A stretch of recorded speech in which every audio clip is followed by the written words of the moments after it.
All right, so this is the fourth tutorial on Krok 2 2016 booklet. 2016 booklet. So let's begin. So during the dynamic observation of a parturient woman in the second stage of labor, it was registered that the fetal heart rate decreased to 90 to 100 per minute. Sorry. And did not normalize after contraction. It did not normalize after contraction. The vaginal examination revealed complete cervical dilatation, fetal head filling the entire posterior surface of the pubic symphysis. I think this question is reminding me of Dr. Blessing when he spoke to the teacher.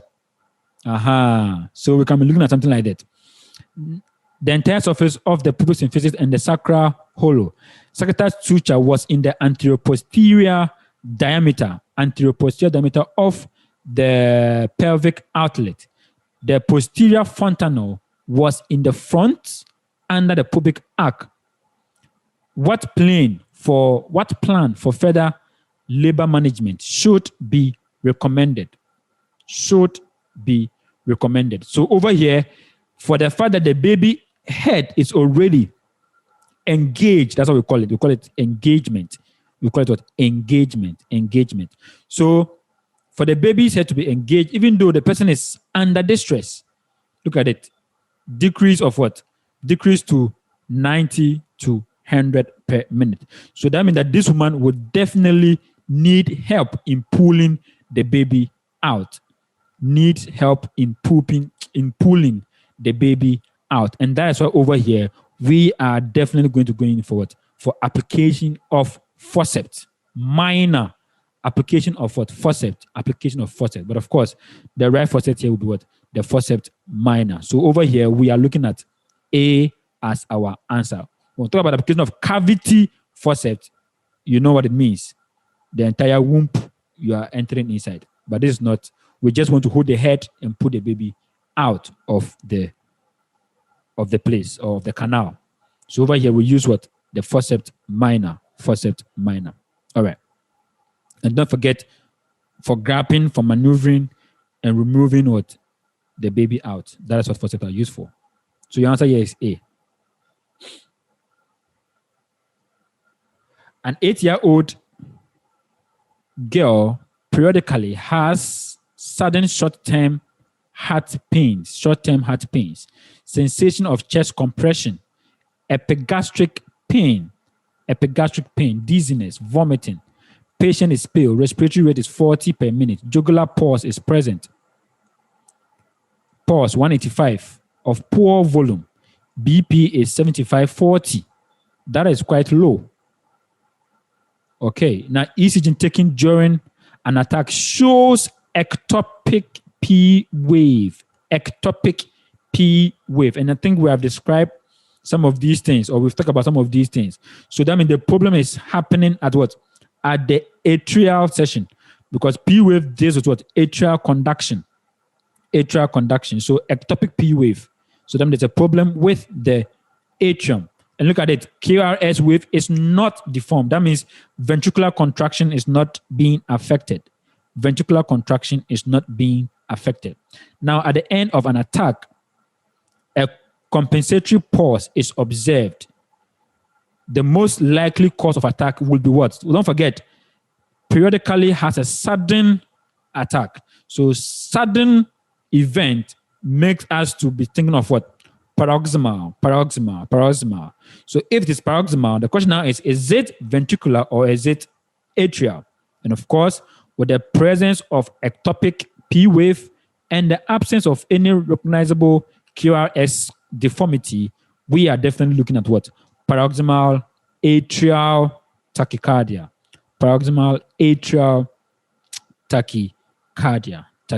Ectopic means a premature heartbeat. That's what it means, a premature heartbeat. Ectopic rhythm, premature heartbeat. All right. I think we've done it before. A 16-year-old girl has primary amenorrhea. Girl, primary amenorrhea. No pubic hair, normally developed mammary glands. Her genotype, look at it. Her genotype is 46XY. What is the genotype of a female? Who can tell me? What should be the normal genotype of a female? XX. Good, 46XX. But here we are having 46XY. So kind of a boy. So even without knowing what it is, you should know that this person is talking. We are talking about a guy over here, a lady guy, if I should put it that way. Look at it again. Uterus, vagina are absent, and we know that uterus and vagina should be present in every lady, every girl. Now it's absent. So that means over here we are having what? We are having what we call what? A testicular feminization syndrome. Feminization syndrome. And that is what is B. All right. A planner designs a heating system for a preschool educational establishment. Again, preschool children comprises of people from the age of what? Maybe 2 to 5 years, 3 to 5 years, kind of people, 6 years, 7 years, maybe. These are preschool educational, students. Now, the highest air temperature should be in the following room. So you're designing a heating system. So let's say we are in a place like Ukraine, which of course, that is the focus. We are in Ukraine, whereby everywhere is quite cold. Okay. Now you are designing a heating system that can help these preschool children. But the question is, where should we have a lot of the heating system or the highest air temperature? And of course, people within this age group loves games a lot. They love game. They don't like to sleep. You can ask Fifi at this age, he was not sleeping, always moving from up and down, playing games, spoiling things, spoiling DVDs, spoiling the cassette, spoiling televisions and all those things. They love games. So therefore, we would establish the highest air temperature should be in the gaming room or the game room, because these children, you will find them most of the time at the game centers. So over here, we are looking at what? At E as our answer. 27-year-old sexually active woman complains of numerous vesicles on the right sex lip, itching and burning sensation. Now, when somebody is sexually active, that means the person they enjoy very well. Now, eruptions appear before menstruation and disappear 8 to 10 days later. What is the most likely diagnosis? I know most of you be thinking of a premenstrual syndrome, isn't it? Which, of course, you might not be far from the correct answer. But over here, we are talking about what? Some sort of what? Infection that leads to sore formation. Because there are what? Eruptions. That's like sore formation. And of course, we are looking at a problem with what? Herpes simplex virus. Herpes virus. And again, we've talked about this. We have two types, type 1, type 2. One affects the aura, which is more or less the type 1. Then the type 2 is more of genital herpes. That means it affects the sex area, probably, yes, sex area. So obviously, we are looking at what? At E as our answer. Don't go and choose botulinitis, which of course I know because of the lips, you might be thinking of that. No. But botulinitis is a gland that has been infected. It's a gland that has been infected. And sometimes you will see a lot of temperature being shown and things like that. But people like this, we are finding no such complications or symptoms being present. But of course, we can definitely look at for a viral infection. And so for that reason, herpes simplex. 35-year-old woman addressed a gynecological inpatient department with complaints of regular pains in the lower abdomen. Which increase during menstruation, and a dark brown sticky discharge from the genital tracts. On examination, the uterine body is slightly enlarged, appendix not palpated. Mirror examination of the uterine cervix reveals a bluish spot. Bluish spot. What diagnosis is most likely? What diagnosis is most likely? So definitely, you are definitely looking out for what we call cervical endometriosis. Cervical endometriosis. And don't forget, these symptoms increases during what? Menstruation. And you know that during menstruation, we are talking about what? The endometrial what? Lining being ripped off. And don't forget, we discussed what we call endometriosis, that endometriosis is the development of what? Uterus lining outside the uterus. Outside the uterus. So the body begins to see the cervical endometrial lining as if it is in the uterus. And that is why bleeding and abdominal pains and stains begins to what? To increase during the menstruation. Begins to increase during the what? The menstruation. And again, they've told that there's what?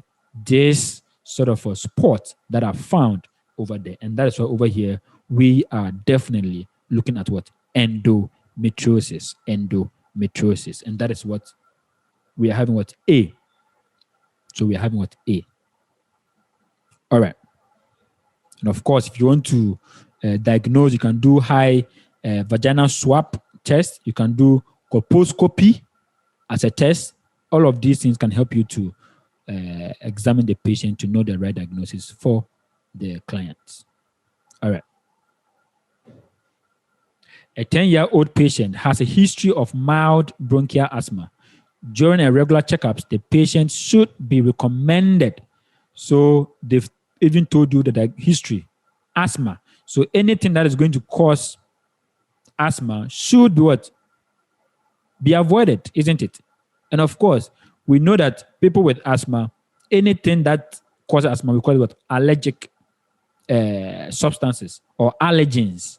Allergen. So any allergen, we have to take it out from the what? From the person's either food or surroundings, basically.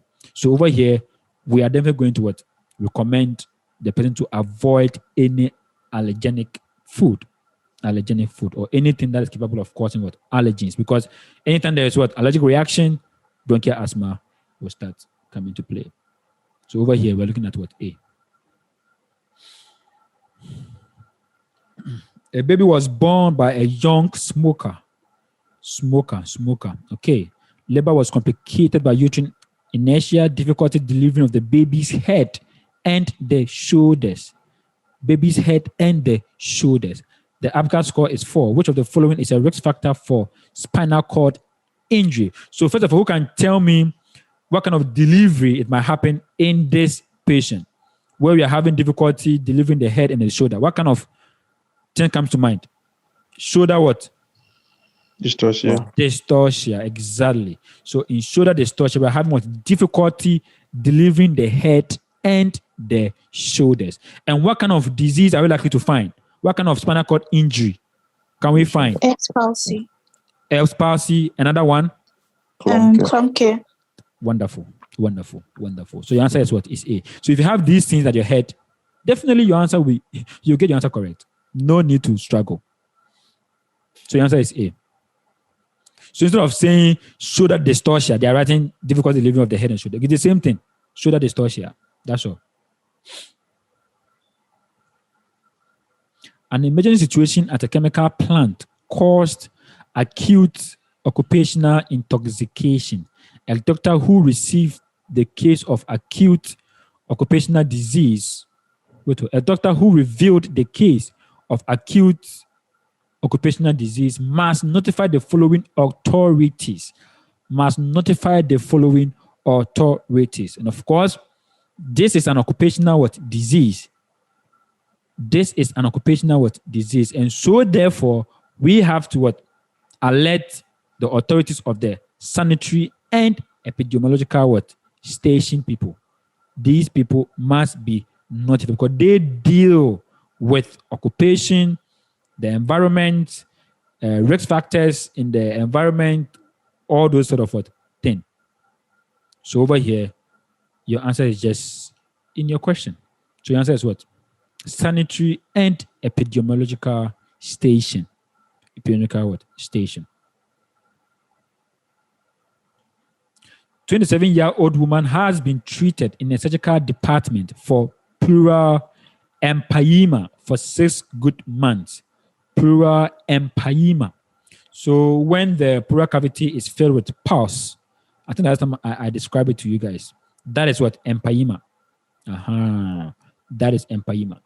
So they say that this person has gone through a surgical treatment for this for 6 good months. Multiple paracentesis of the pleural cavity were performed along with antibacterial treatment. Patient's condition is aggravating. Attempts to fully stretch the lungs were unsuccessful. Choose the tactics. So that means that they've done effusions and everything, antibacterial therapy that you normally give with somebody suffering from empyema. They said all of these things has proved not to be working. And slowly the condition is getting worse. And that's what over here. That will mean that, and again, look at it. They said that attempts to fully stretch the lungs were unsuccessful. What now? When they say something is not able to be stretched out, what it tells you that there could be the formation of what? Scarring or fibrous tissue. So it's becoming practically impossible to stretch it.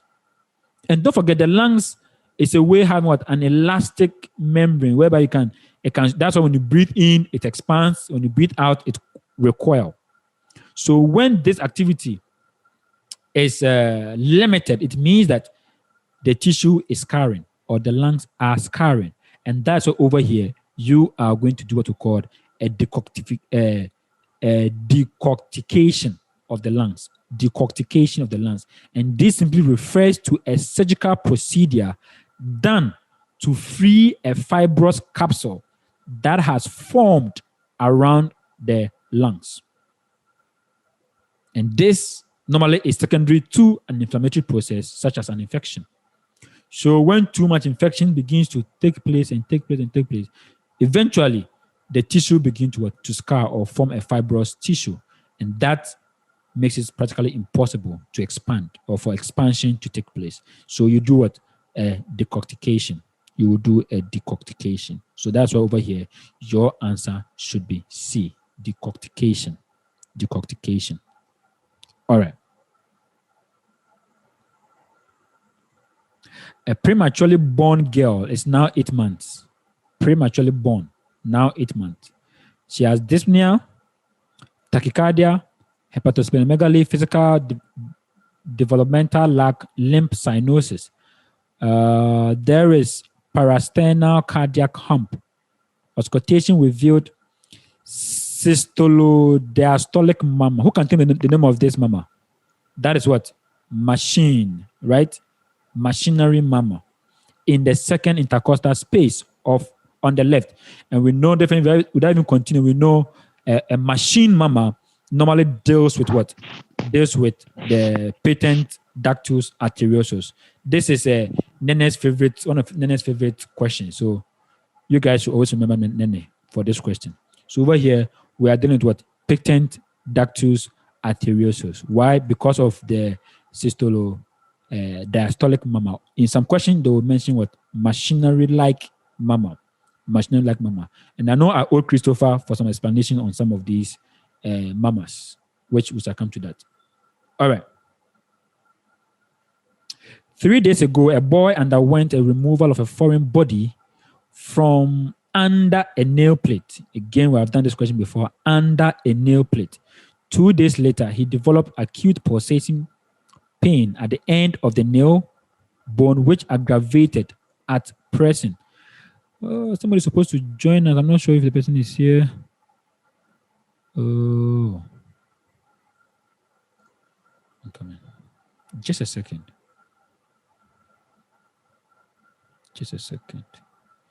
Some people have not added you to their Telegram page, so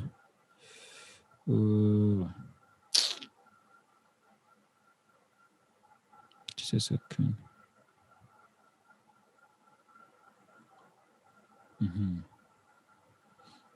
Anytime I'm answering, because I remember some people's names and I have to go back. Doctor, meet me a secretary in Ukraine. Your secretary. Secretary. So you take all my girls. I won't give you anything. But don't worry, we'll look into it. But just don't take my girls. Nail fold became hyperemic. Body temperature rose to 37. There was change in the nail plate color. What is the most likely diagnosis? Again, this is a nail infection, but this is what taking place under the finger nails or under the nail plate. And that is why we call it what? The subungual panaretium. Subungual panaretium. So that's over here. We are going to go for that. Of course, paranoia also means what? Inflammation or infection of the nail. But that one would deal with what? Either on the side or the base. But under it, we call it what? Subungual. Again, under the nail, subungual, on the edges and in the base of the nail, we call it what? Paranoia. So please take note of this. But of course, treatment will always be the same. A 25-year-old woman complains of menstruation retention lasting for 3 years. That means absence of menstruation for 3 good years.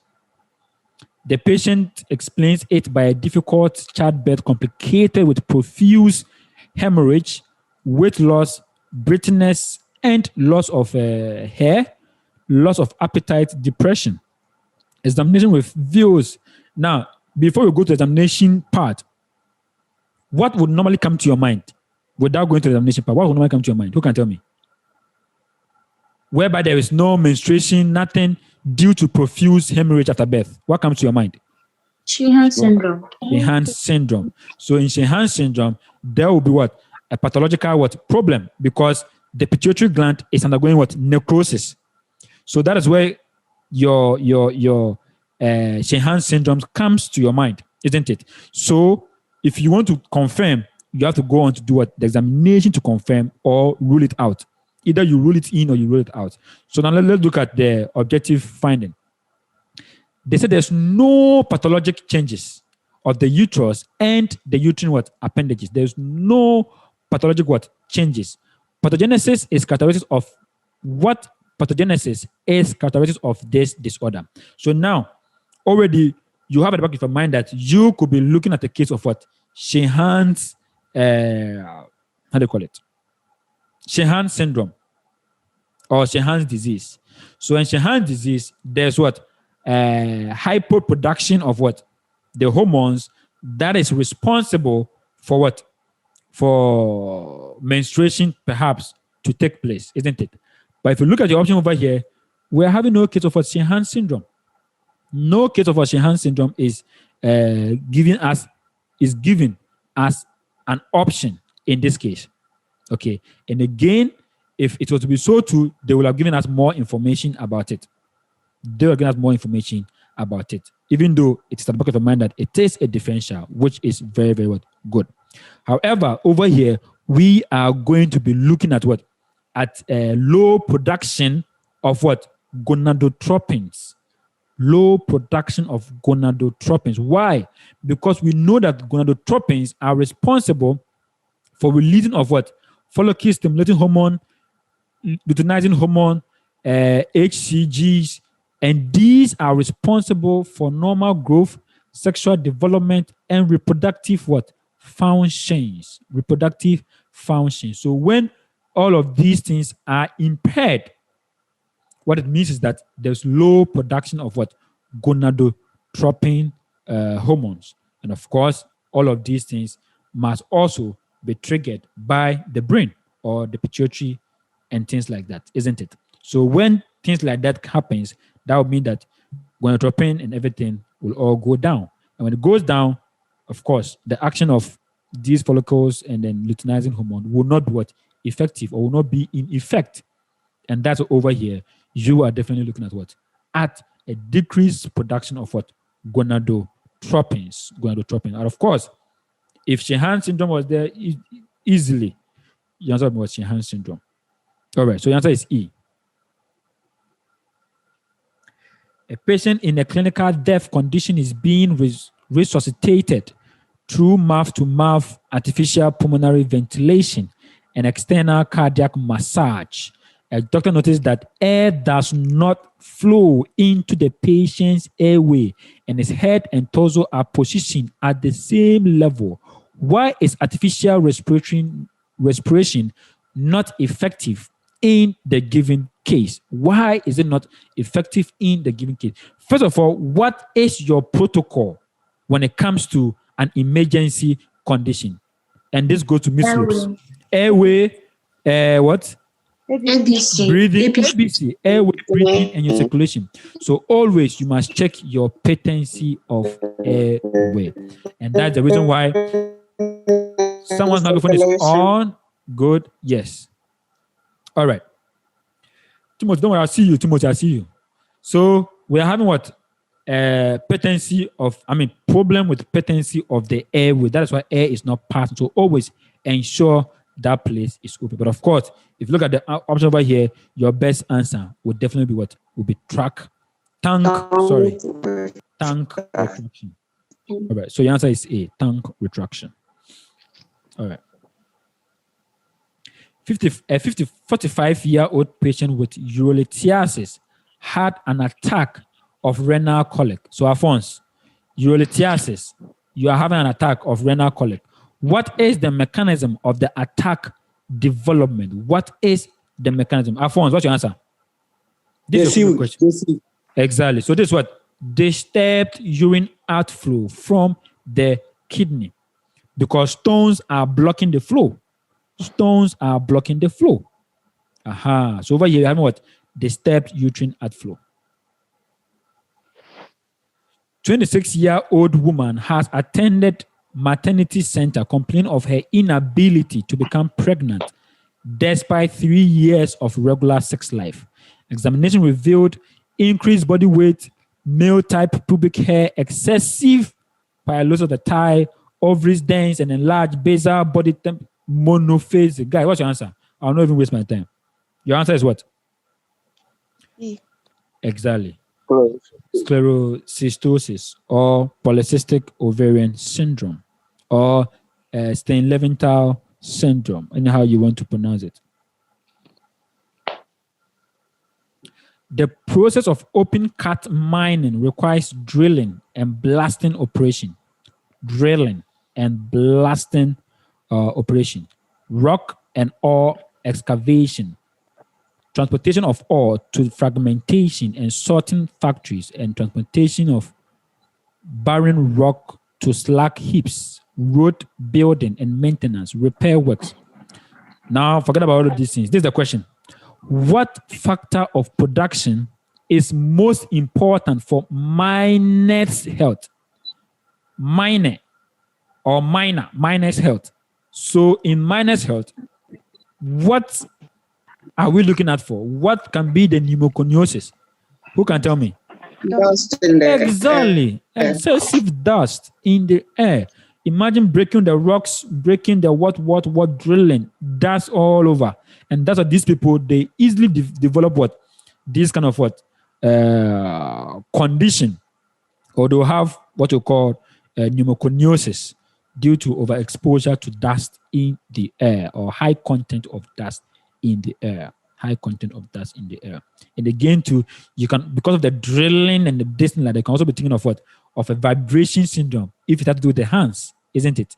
Aha. A woman addressed a gynecologist on the 20th day of purpebral period with complaints of pain in the left mammary gland, purulent discharge from the nipple. Guys, so breastfeeding, pain in the mammary gland, discharge. Objectively, Body temperature is 39. Guys, before I continue, what's your diagnosis? Before I continue, what's your diagnosis? Who can tell me? Infiltrative mastitis. Infiltrative mastitis. Exactly. Mastitis. But if you go on, you continue, you appreciate your answer more. Temperature is there. The gland is painful, larger than the right. Skin is hyperemic. Upper quadrant, there is an infiltrate with soft center. ESR, leukocyte 15. What should be the treatment? So again, if you know that I'm asking, if you know your diagnosis, your answer will be easy. So if you're having an or mastitis, that could be a potential of having what infiltration, like in the question, and even abscess could be possible too, isn't it? Of course, infiltration means a lot of discharge and things like that are what all happening, or they are being what or inflammatory process is taking place and things like that, isn't it? So over here, what comes to your mind is what infiltrative mastitis. So if that is your diagnosis, what are you going to do? Definitely, you want to do an incision, isn't it? And drain out the fluid that is there. As simple as that. And after that, you give your antibiotics like we normally do. And that is why over here, you must transfer the person to a surgical department for a surgical treatment. And the surgical treatment will be what? Will be to do an incision and drain the fluid or whatever it is there. And drain the fluid. And after that, you give what? Antibiotics. Antibiotics. So your answer is C. All right. The correlation between service record and eosinophil concentration in the blood was studied. So correlation between two things, service record and eosinophil concentration. What index will be most informative for the analysis of this data? Don't go and say this is what students, because in students, we want to check the potency of a drug. Don't forget that. You want to check the potency of a drug with, this is a drug with respect to a disease. That is what we call what? The student or the T's distribution. Or that's what it comes to mind. And conforming something to standard is the standardized index. We talk about them in the hygiene. So over here, we are looking at what? At a correlation. The correlation what factor? We are looking at the correlation factor. Correlation factor or the correlation coefficient. The relationship between the service record and the eosinophils what? Concentration. So therefore, your answer should be what? Should be A. Your answer should be A. All right. I think there was a question somebody was asking me. I think, if I'm correct, that should be Dami or Damilola. A 3-month-old girl has rhinitis, dyspnea, and dry cough. She has been sick for 2 good days. Pale skin, icocyanosis, hypopnea, breathing rate is 80. Over the whole lung surface, there is a bandbox resonance observed with numerous bubbling crackles. The most likely diagnosis would be what? The most likely diagnosis would be what? And I think the first one that we had what? A case of what? Acute pneumonia, isn't it?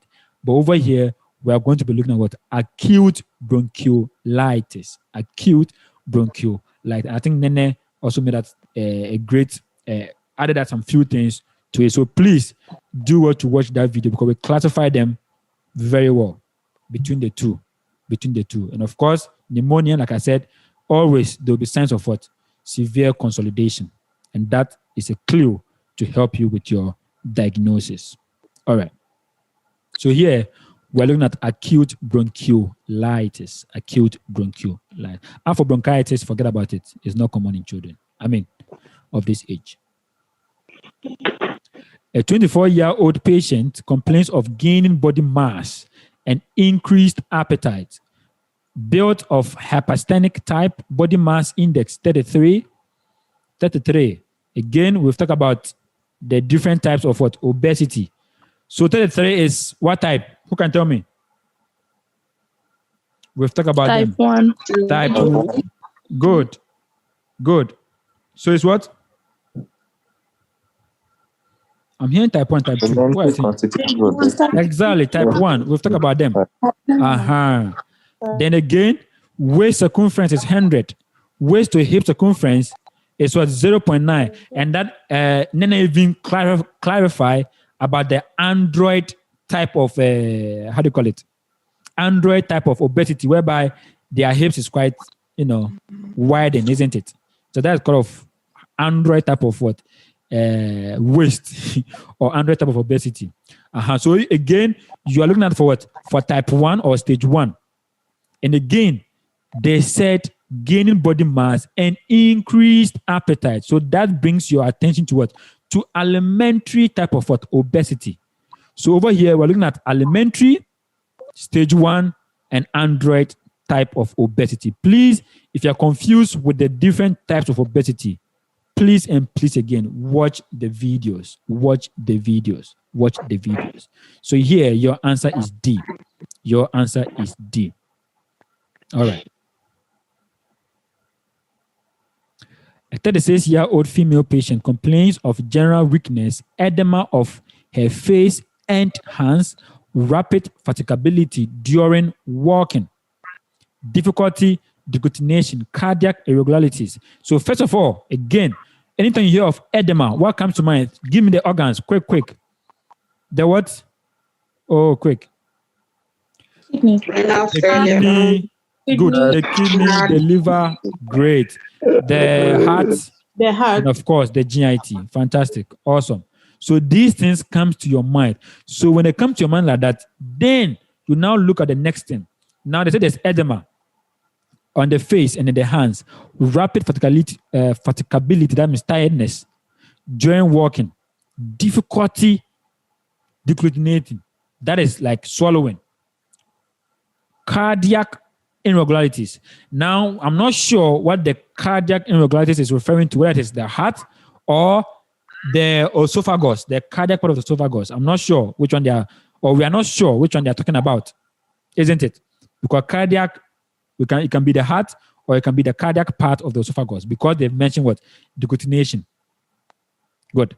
Now, these symptoms developed 11 days after holiday at the seaside.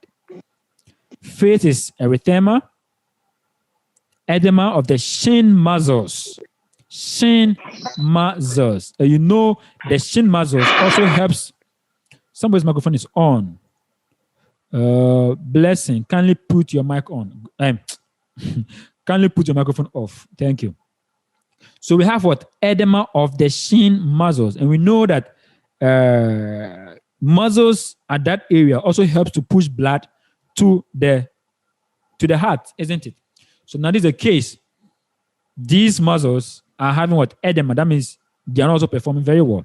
Again, the heart sounds are muffled. BP is 100. In the blood, we have AST. I think I'm talking about AST and the ALT. So these are the values. Aldolase, creatinine phosphor. Who can remember creatinine phosphokinase? So creatinine phosphokinase deals with what? Muscle dystrophies. Muscle dystrophies. Muscle dystrophy. So what type or what method of study would be most specific? Most specific. So now let's get one by one. Okay. So now we are having difficulty taking in food, cardiac irregularities, and now they've given us creatinine phosphokinase. And again, this talks about what? Muscle dystrophies. So whatever be the case in this question, we could be looking at a problem with the muscles. What are the muscles of the heart, muscles of the shin, muscles in the esophagus that deals with peristalsis? All of these things can be what? Looked at. Because definitely there's no problem with the kidney. No problem with the kidney, isn't it? So we can remove all of these things out. So what comes to our mind is either we're having a problem with peristalsis, problem with the muscles in the shin, or problems with the heart muscles. These are the things that will come to your mind. And if we are talking about what muscles, definitely you will want to do what a muscle biopsy, muscle biopsy.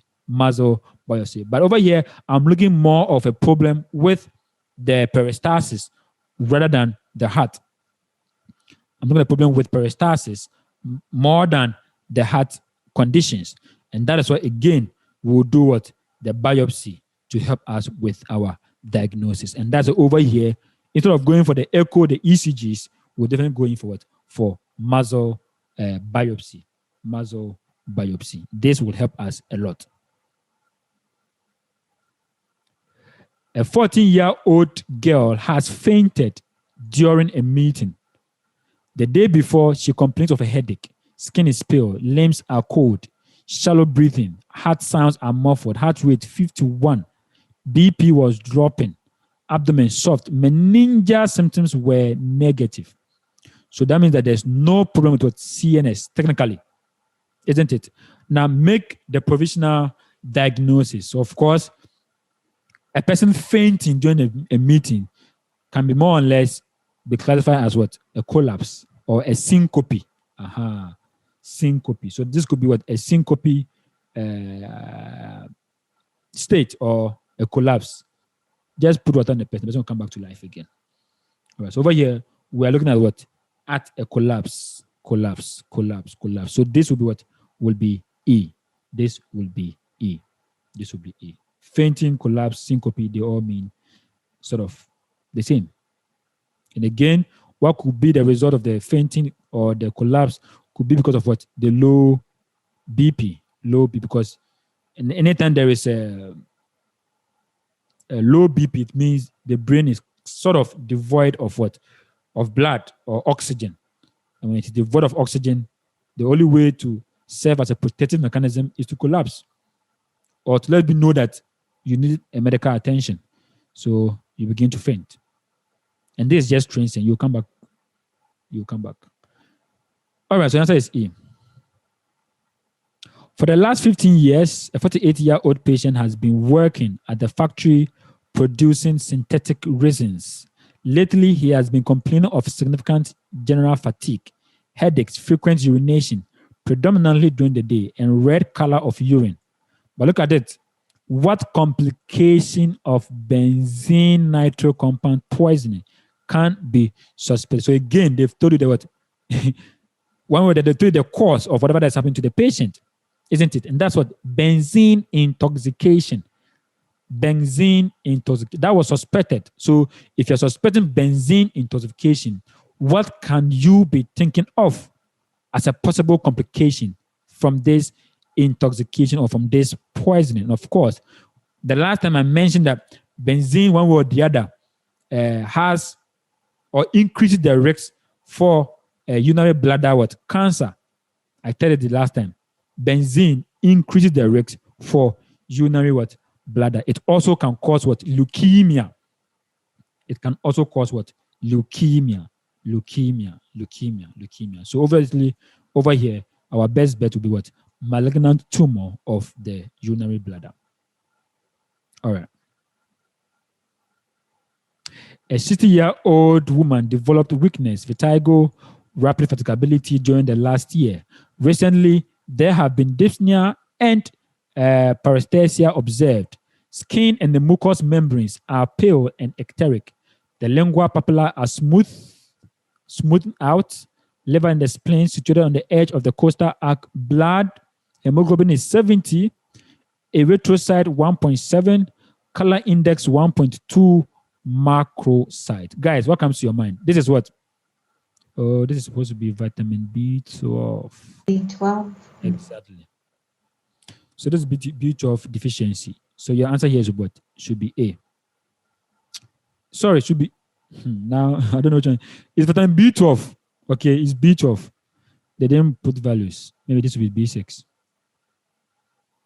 This is B1. All right, so this is actually vitamin B12. I think this one you already know the answer. So it's B12. Now, in the morning upon waking up, a 65-year-old patient developed weakness on the right side limbs, speech disorder, decreased sensitivity of the left side of the body. Examination, conscious, BP 100, motor, asphyxia, right-sided central hemiparesis, and hypergeusia. Make your diagnosis. Guys, what comes to your mind when you hear something like paralysis? What comes to mind? What does it mean? You're thinking of what? You're thinking of stroke, exactly.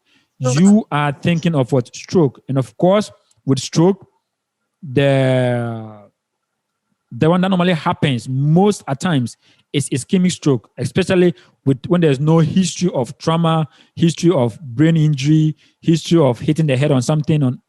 Definitely, you are looking at what? At ischemic. This should be C here.